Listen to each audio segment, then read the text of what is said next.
let's see. Hold on, let's see. Let me try one more time.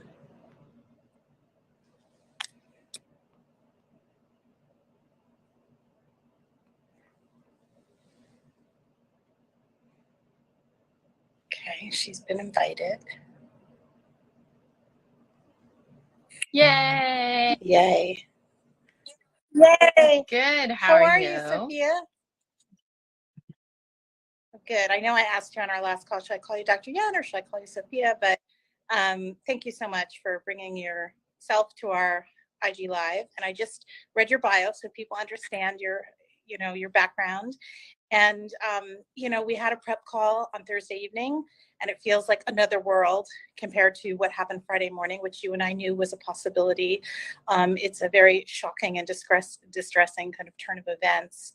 I just wanted to quickly set the stage before we start chatting, and I know you have a hard stop within the hour, so I want to try to get through our questions so that we can also listen to what our community is asking of you.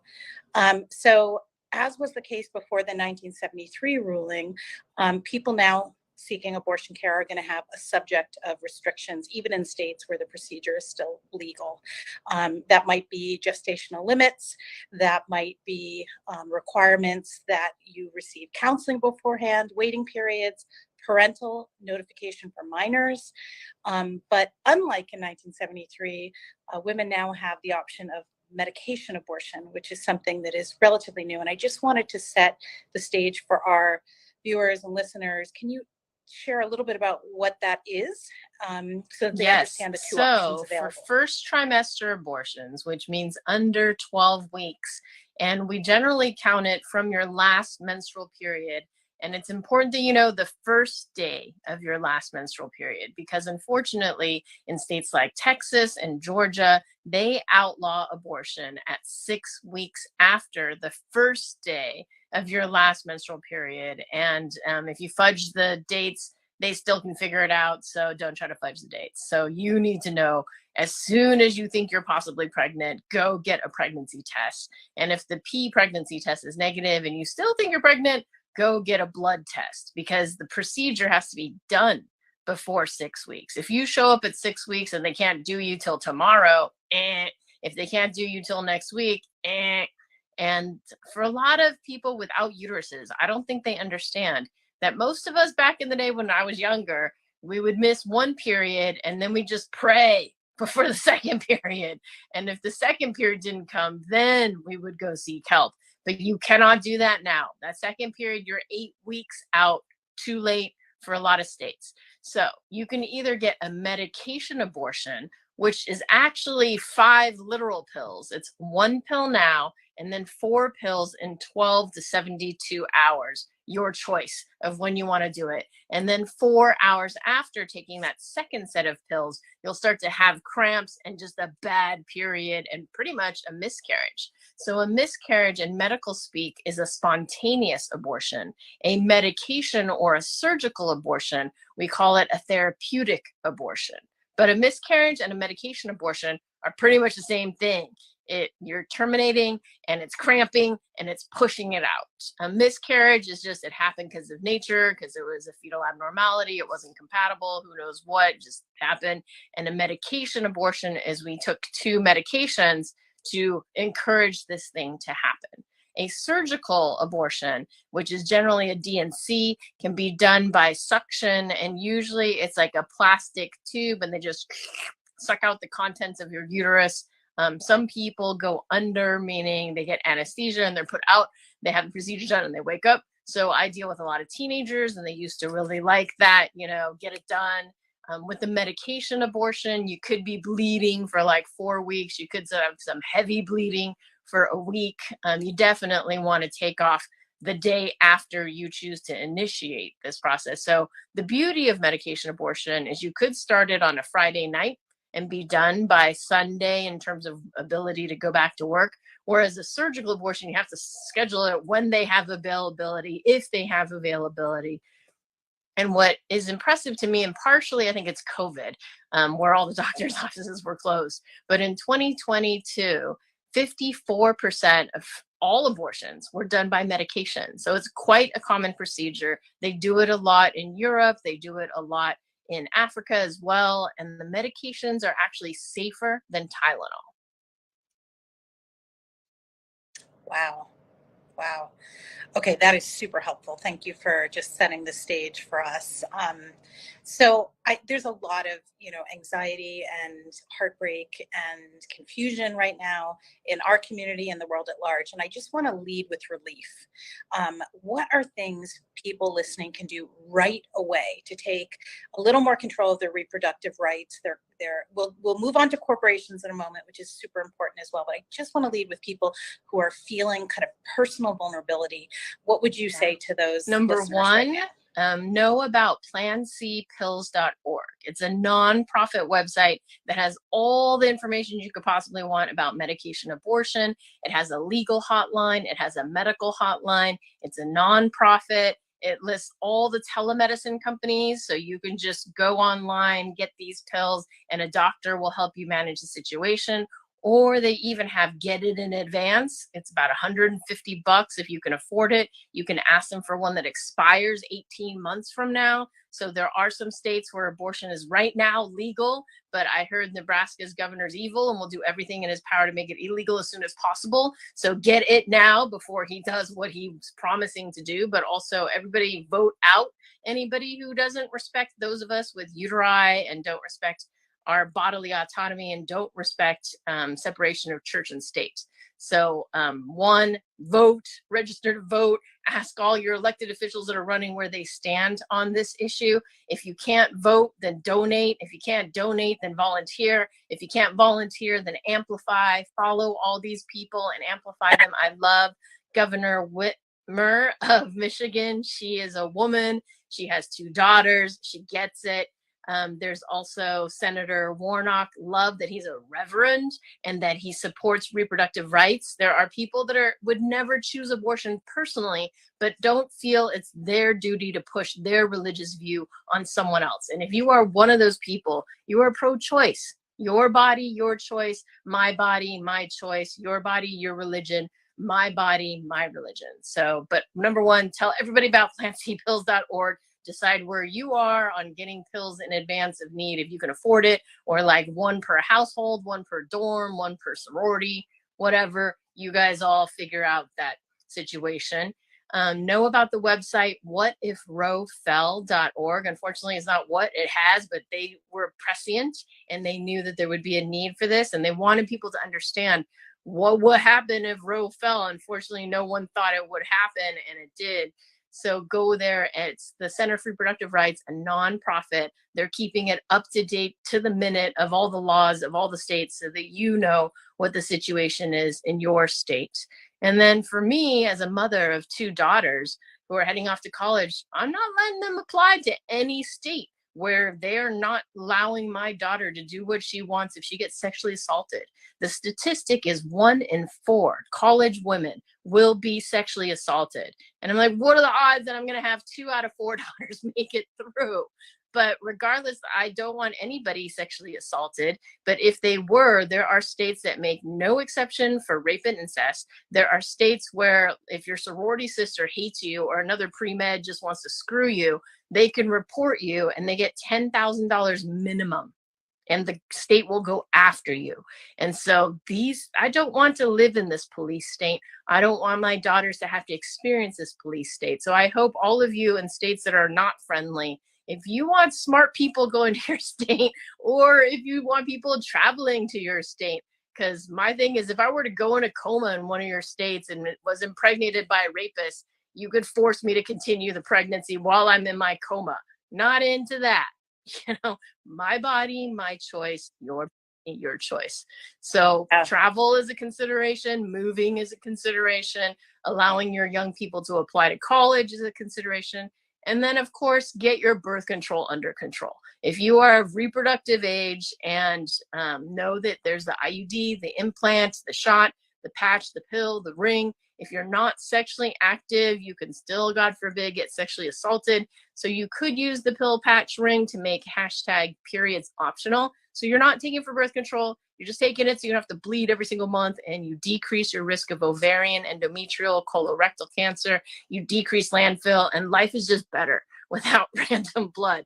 But if you were sexually assaulted or if you're sexually active, you're also covered that way. So Pandia Health, we can prescribe in 14 states, and we encourage birth control tourism. So if we can't prescribe in your state, drive or come visit California, Florida, Nevada, Arizona, New York, Pennsylvania, one of the 14 states. And as long as you're physically there, fill out the questionnaire, pay us $20 once a year to use our expert doctors, we can ship to all 50 states. If your doctor already wrote your prescription, just transfer it to Pandia Health. We'll deliver it, set it and forget it, never run out of birth control on our watch. That's why I created this company, because women have hashtag better things to do than run to the pharmacy and freak out about running out of your birth control. So if you can't do the IUD or implant, please get your birth control delivered to save you hassle and to make sure you don't run out. Because then one of the top reasons women don't take their birth control is they didn't have it on hand. So there are companies, don't let that happen. Yeah. Oh my gosh, that's so helpful.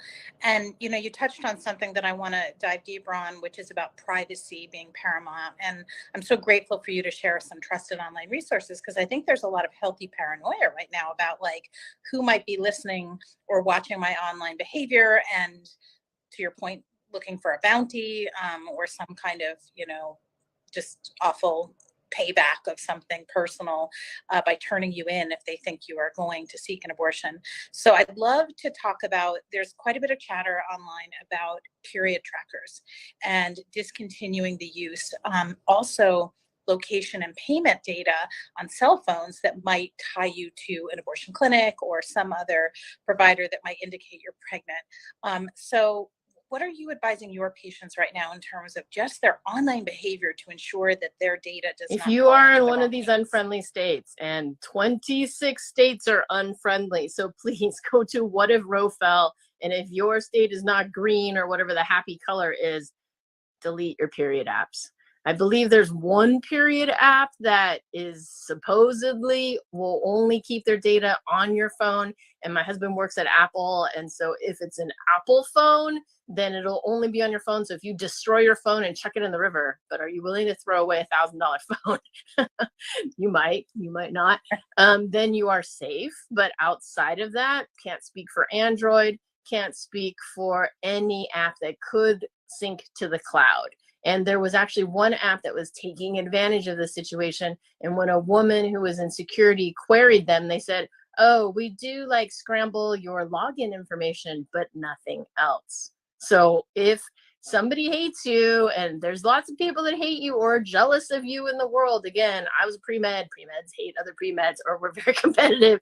Not saying the pre-meds would do this, but an anti-choice pre-med might come after a pro-choice pre-med and be like, oh, I noticed her periods went away. She went out of state and then she came back, and they'll report you, and that's $10,000.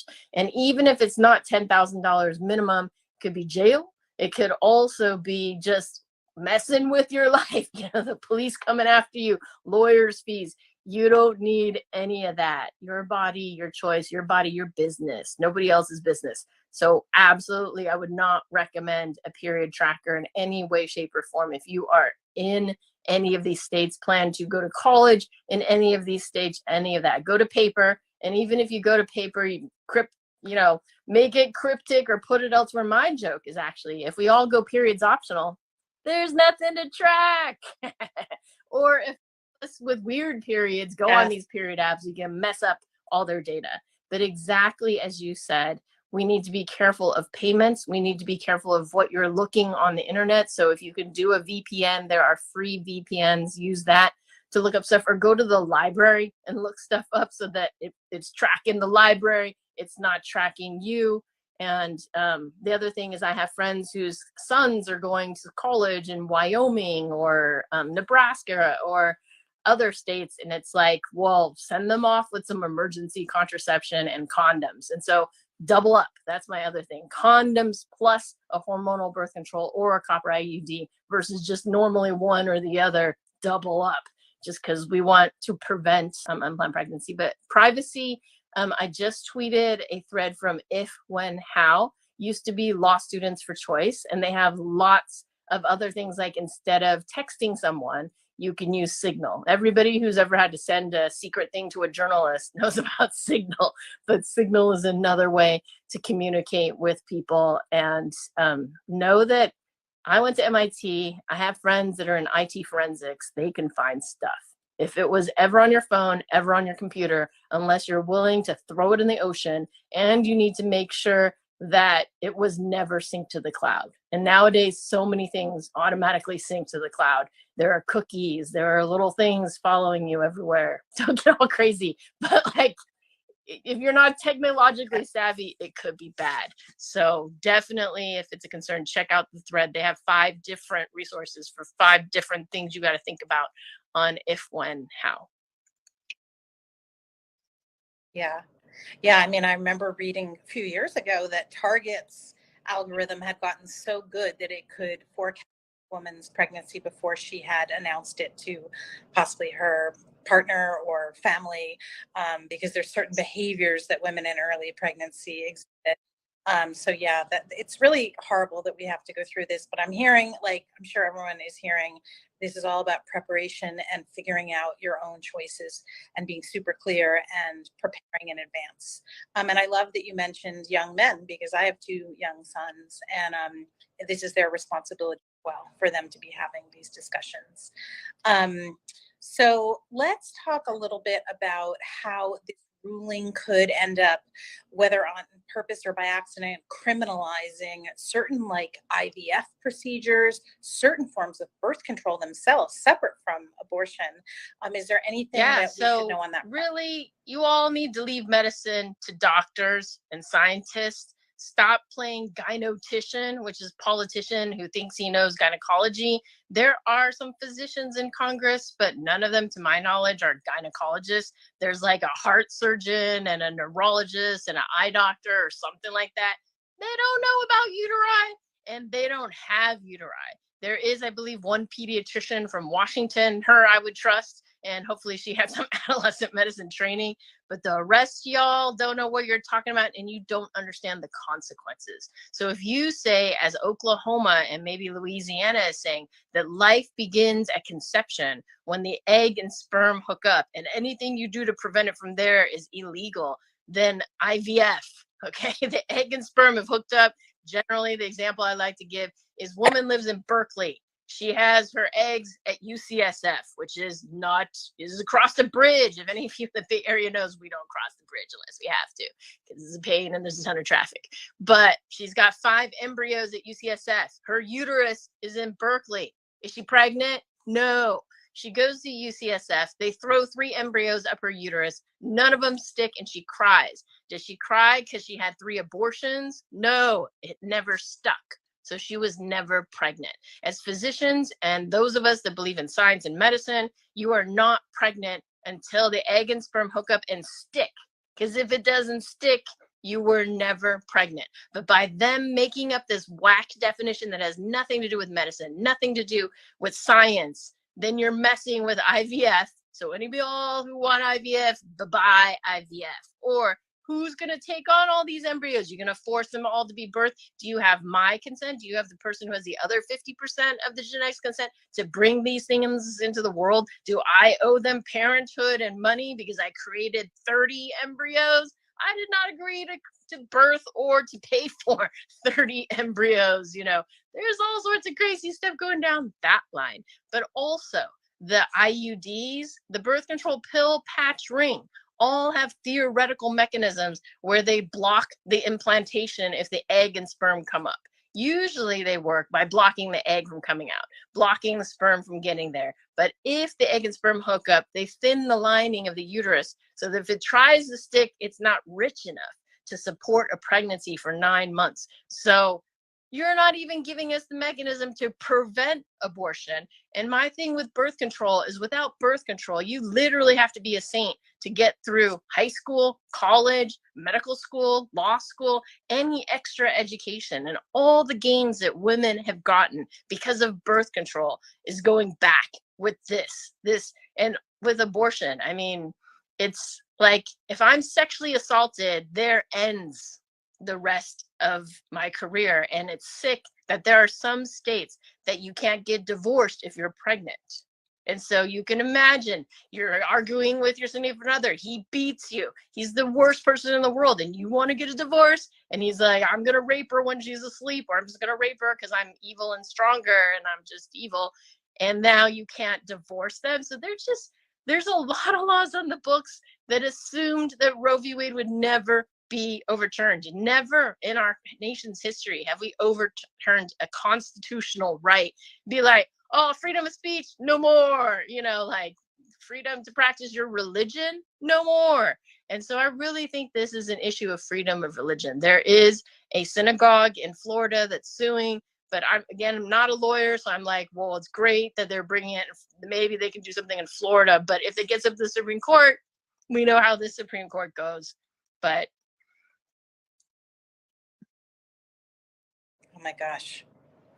I want you to know that I'm wanting you to be the first OBGYN to be serving in Congress, but that's a separate Instagram live.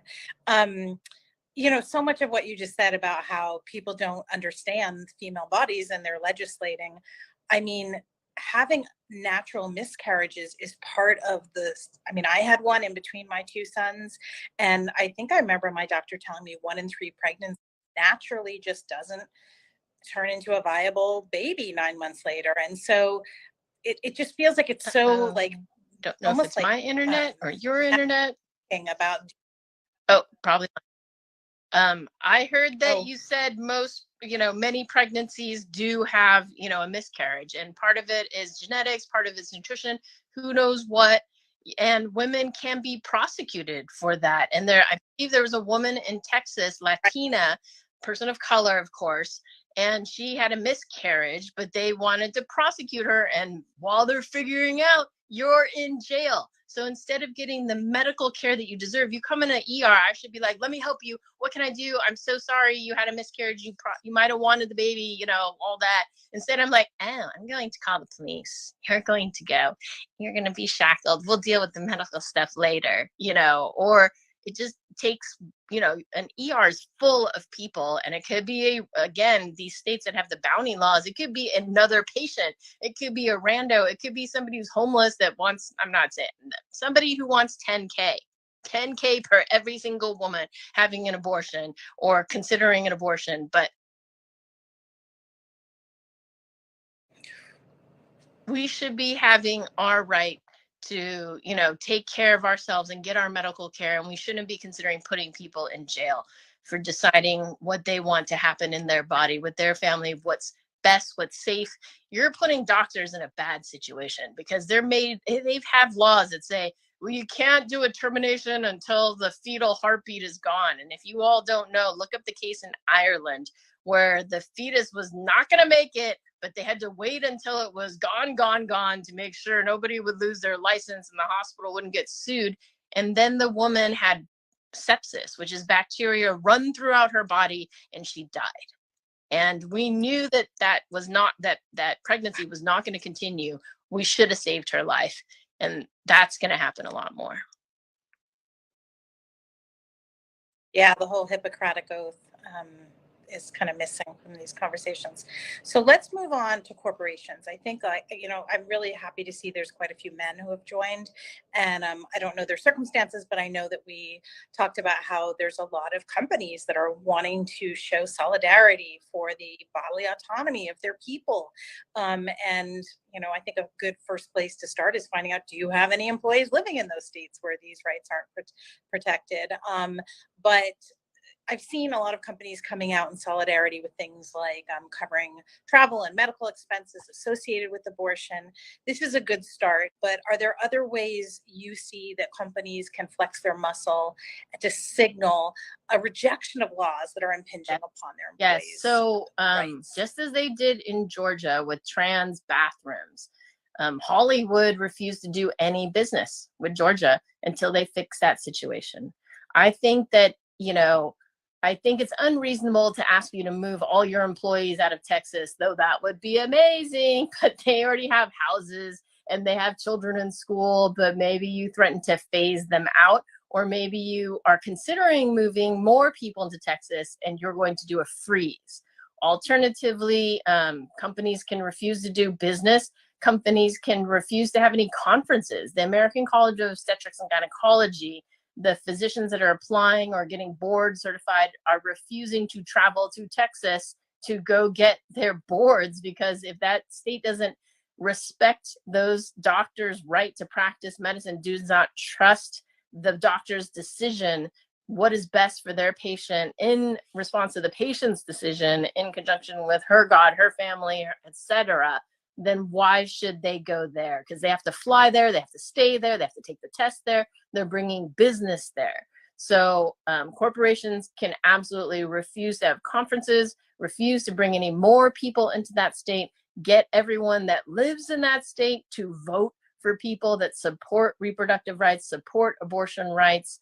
They can donate to all the candidates running against people that are anti-abortion, anti-women's rights, anti-separation of church and state. It is in your fiscal, financial, business interest that if a woman is sexually assaulted and wants to terminate her pregnancy, that you let her terminate her pregnancy. That if your employee doesn't want to continue pregnancy, it's better for you because you're going to lose her for a couple months and whatnot. But that's not the way you should look at it. But in general, there's definitely a business case for allowing the full reproductive rights. And then definitely share Pandia Health with anybody on the birth control pill or patch that wants it delivered to prevent the need for abortion.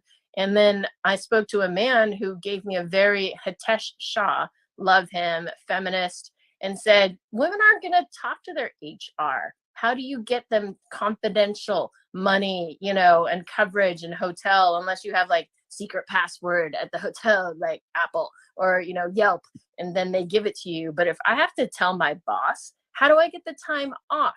Sophia left and went to one of the liberal states. People are going to know. And there's still these crazy bounty laws. Again, I think it's a great in lip service, but the reality is you need to make it legal in that state. And you have the money to put the pressure from either withholding future business or withholding current business. The other joke was my husband works for Apple, but don't let Apple hear this. They could refuse to send any Apple products to Texas, any Apple products to Georgia. You want an iPhone? I'm not going to send it to you. I'm going to have to come to California. They're going to lose all the sales tax. Interesting.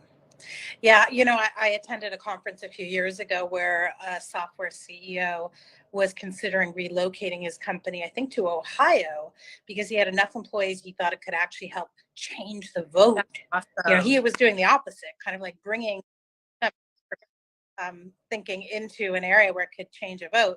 But I love that you say if you move out of those states or somehow don't give them your business, do give business and money and support candidates within those states where you don't reside who are going to, support people's rights. And I think, we haven't said this yet, but I want to say it really overtly. Why I think it's so important for companies to be speaking up right now and being very emphatic with their support is that this is just the beginning. Your gay employees are watching. They're wondering how you're going to support their rights when they come under fire. And there's a whole host of other rights that probably are just waiting to be relitigated. And so cross-race marriage. Interesting that Clarence Thomas said, we're coming for birth control, we're coming for gay rights, we're coming for LGBT rights. But he omitted race, and the same people that hold those values, anti-woman, anti-LGBT, anti-gun control, anti-voters' rights, are also anti-interracial marriage. And America is so diverse, and everybody should be free to marry whoever they want to marry, regardless of orientation, regardless of race. Yes. Well, amen to that. One more question, and then I want to open it up to questions for those who are joining. The final piece of this conversation I really wanted to have is something that this community, the 3% community, is very familiar with. And it's that ensuring that women are in the highest seats of power, not only in government, but in healthcare and technology. And there was a line on your website that I just loved. It said, all of our doctors are experts in women's health and reproductive justice advocates. Like, that is just such a fantastic promise of your values. And can you just share just a little bit about your experience with VC funding for a company like Pandia Health, and how it's mostly it's women washing, and it's really not sharing a vision with leaders that think about and build for and include and think about the privacy needs of women. It's the same old, which is exactly what we've seen in our industry. So I just love to hear you share a bit of I your think story. it's so important when customers are choosing the companies that they choose to use their money and patronize. And VC, when you're funding, it really matters who founded this company, who runs this company. And we're seeing a lot of companies that are in the birth control space that were founded by men. And all of the profits are going to those founders who are men. And even the marketing departments, who are traditionally run by women, men. And then recently, some women washing. So, two companies of note in my field have brought in women CEOs to clean up the mess perhaps left behind by their previous people, or just to, when you look, they're like, oh, we have a woman-led company. So Pandia Health is the only women founded and women led, the only doctor led, the only woman of color doctor led company in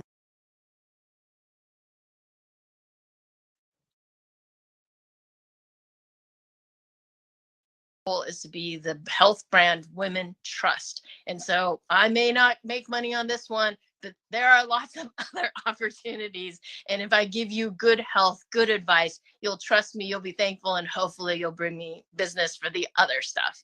But I'm not here to push the cheapest pill. And I want women to hear the cheapest pill possible may not be in your best interest, because the pill that I would recommend for my daughter, my friends, with the least amount of side effects, unfortunately, is $15 a pack. The cheapest one is $7 a pack. And if you have no money and you have no other option, sure. But if it were me, my friend, my daughter, I'd go for the $15. It's only 50 cents a day. I think your health and not having zits, not having breakthrough bleeding, and being able to use a birth control pill is worth that extra money. So that's the difference between a women-founded, women-led, doctor-led company, mainly because I made this company for me. I didn't want to run out for my birth control anymore. I made it for my daughters, and I made it for anyone with a uterus, and we're about expert care by expert doctors. Beautiful. Yeah, well, I mean, you'll get a lot of support from this community in that positioning. So there's a little area where you can put your questions. You can just type them in. We won't read your name. I think I just see them, but I hope no one is, if anyone's embarrassed about what they want to ask, hopefully it can be private and I can just ask Dr. Yen. But I saw a question on how to track your periods. If you are not having a period for 3 months in a row, please see a doctor. They need to work that up. They need to figure it out. However, I think a lot of people think they have to have a period every single month. And in general, you should have a period every 28 days. But some people have a 35-day cycle, and that's perfectly fine. And so specifically in the month of February, which only has 28 days, then you might not have a period that month if you're a 35-day woman. And so when we talk about 28 days or 35 days, it's the first day of your period to the first day of the next period. Okay. So if your periods are more than 37 days apart, first day of bleeding to first day of bleeding the next time, see a physician. If it is more frequent than every 21 days, I'm sorry for you if you're a 21-day lady, then please see a physician. You could have a thyroid problem either way. And we just need to make sure you don't have a tumor in your head, you aren't excessively gaining weight, excessively losing weight. These are all kind of causes that you need to check out there. But you just need to, most people are going to be regular. Other factors that can mess up your period, Google Pandia Health 5 reasons your periods are late. There's a YouTube video on it. But stress. So I always thought it was evil and ironic that when you thought you were pregnant, the more freaked out you were, the more likely or to push off your next period. I was like, what cruel God do this? Like, I'm scared. Just give me my period so I know I'm not pregnant, you know? So I don't know if you've all experienced this, but when I have exams, I get freaked out and the period goes farther. If I think I'm pregnant, I freak out and the period goes farther. And so, and then, you know, number one reason your period is late if you're sexually active is pregnant. Always, you know, rule out pregnancy, and given what's happened, check it as soon as possible if you are in any of these states. And then there's actually a book that I love called Managing Your Fertility. It teaches you all about cervical mucus. And I went to med school. They didn't teach us anything about cervical mucus. I learned so much about cervical mucus.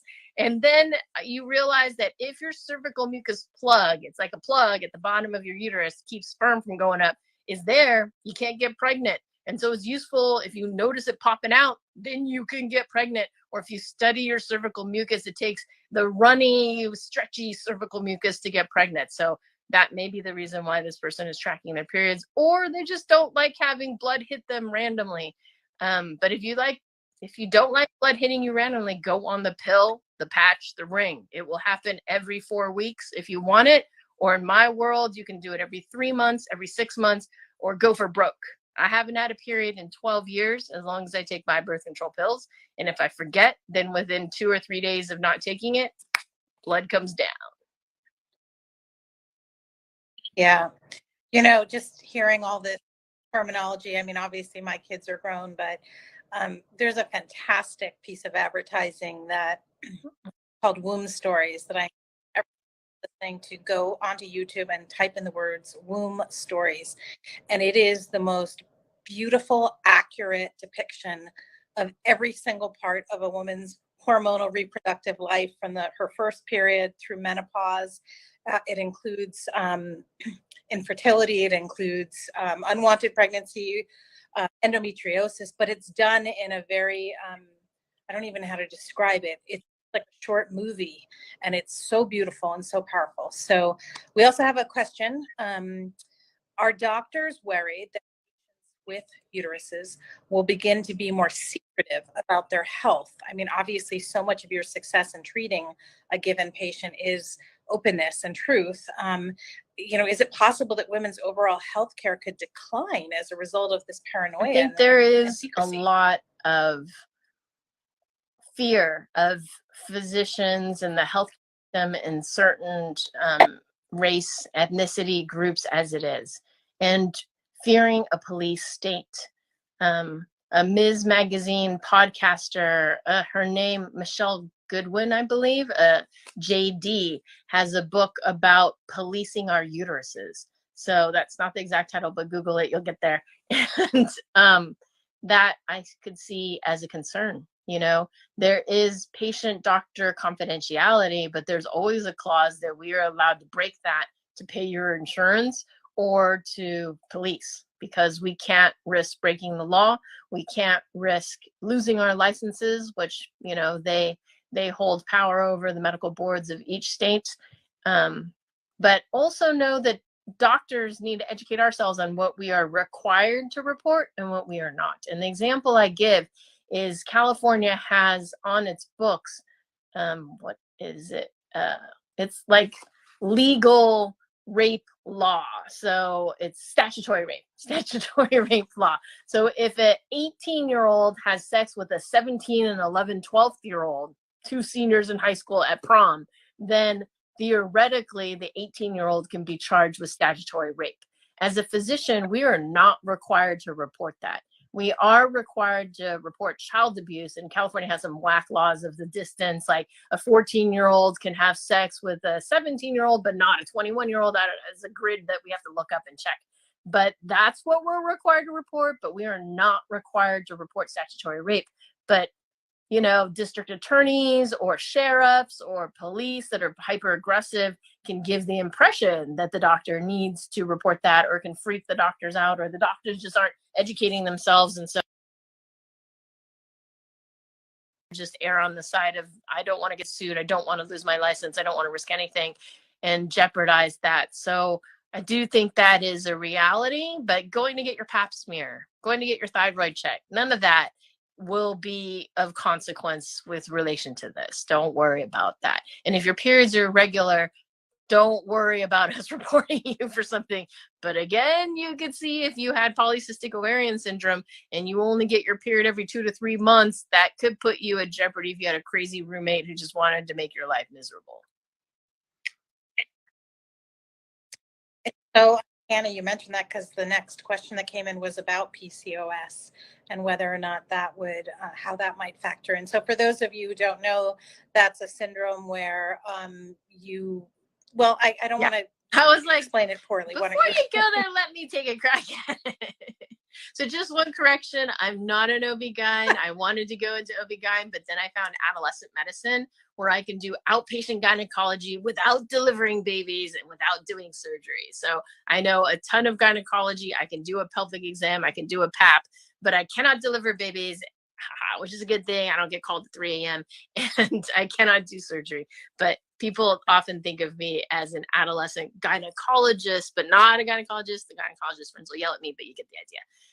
So back to polycystic ovarian syndrome. PCOS, polycystic ovarian syndrome, affects point in our life.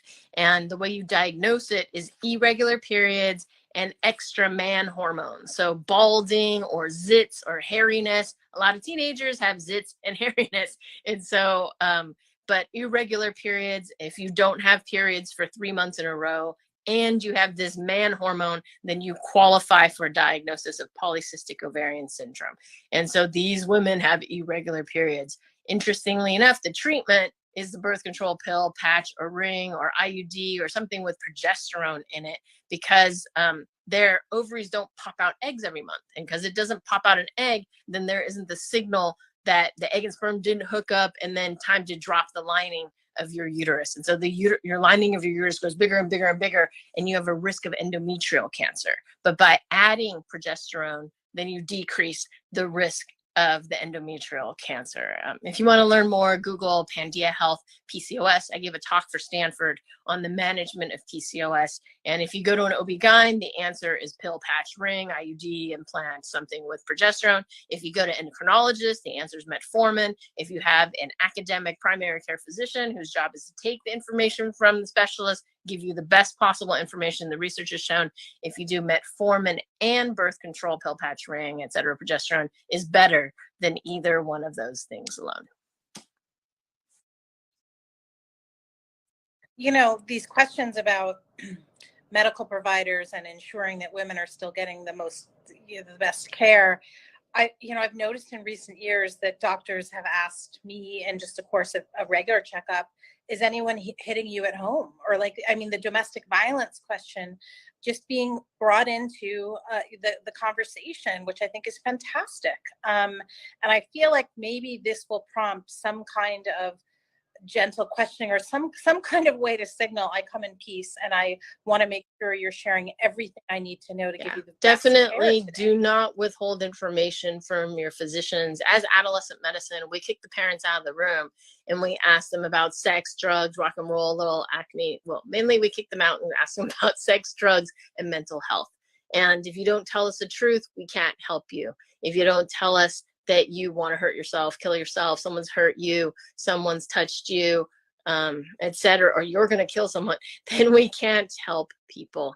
And I think it's really interesting. There's a huge tie between domestic violence and gun control. And the same people that are anti-gun control are anti-women's rights to decide what happens in our body, are anti-environment, are anti-voting, are just anti so many values that we have in this country. So it's really important to vote all these people out, donate, amplify, volunteer for, etc., because that is how we win this. But also supporting women-founded, women-led companies that have your best interests at heart.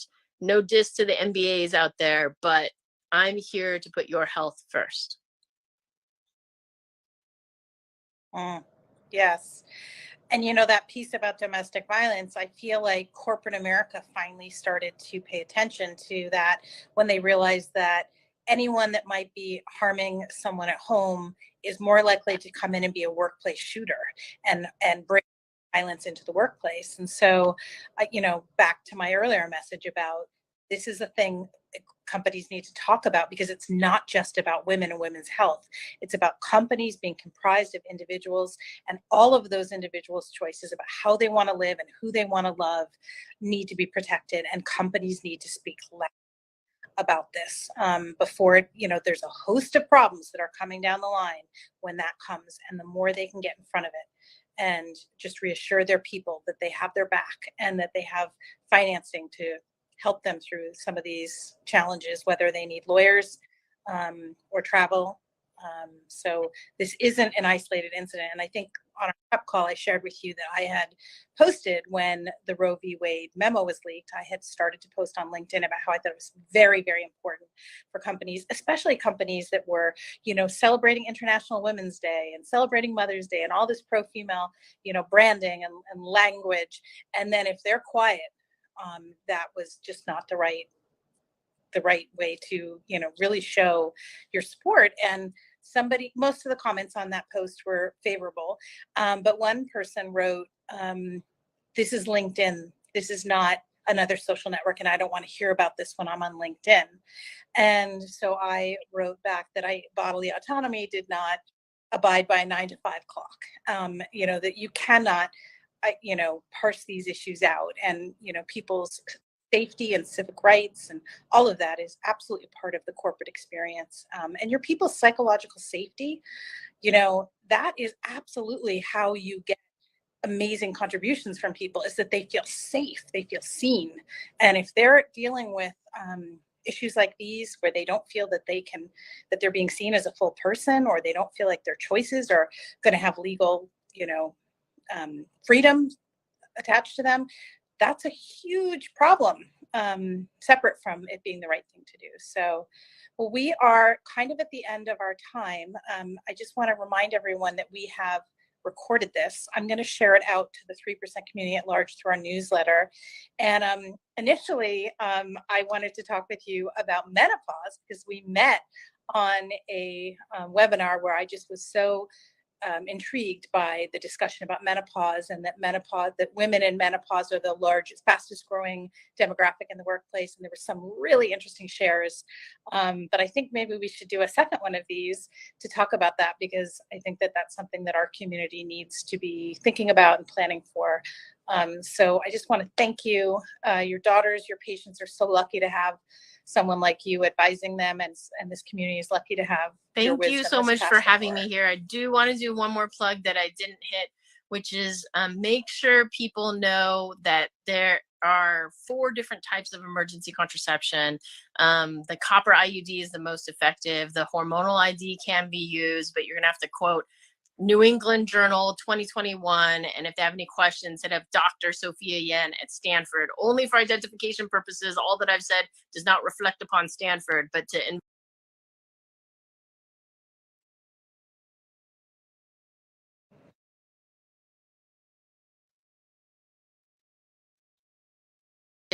pill birth control. If your doctor writes for it and you have insurance, thank you, Affordable Care Act, it's free. No copay, no deductible. It works better than Plan B and its generics at every time period. And more importantly, it works for a BMI of up to 35.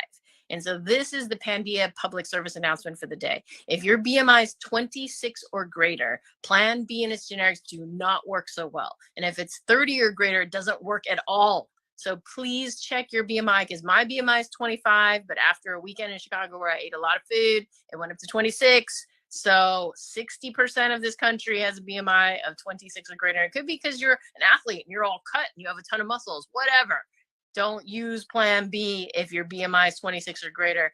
Get some Ella, or go get a IUD or implant if that's really the case. So just tell people, retweet it, go to @TeenMD. I have my 5 tips for Roe v. Wade, as well as the if, when, how stuff.